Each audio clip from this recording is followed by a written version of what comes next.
L'Organisation mondiale de la santé a contesté les propos de Donald Trump qui faisaient un lien entre le paracétamol, les vaccins et l'autisme.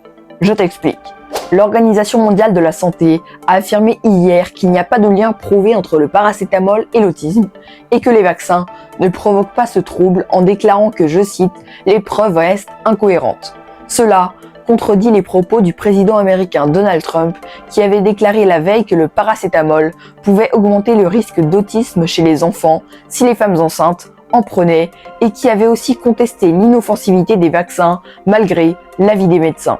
Alors petite précision, l'autisme c'est un trouble du développement qui a un impact sur la façon dont une personne communique, interagit avec les autres et perçoit le monde. Le paracétamol, aussi appelé acétaminophène, est présent dans des médicaments comme le Doliprane, le Dafalgan ou le Tylenol qui est seulement utilisé aux États-Unis et au Canada.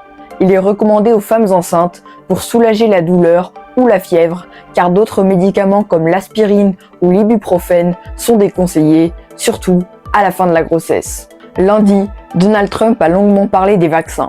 Il a proposé de changer le calendrier de vaccination des enfants et a affirmé que les personnes non vaccinées et sans traitement n'étaient pas atteintes d'autisme.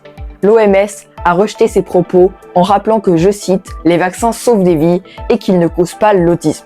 Le porte-parole de l'OMS a aussi demandé aux dirigeants de suivre les conseils des experts de la santé.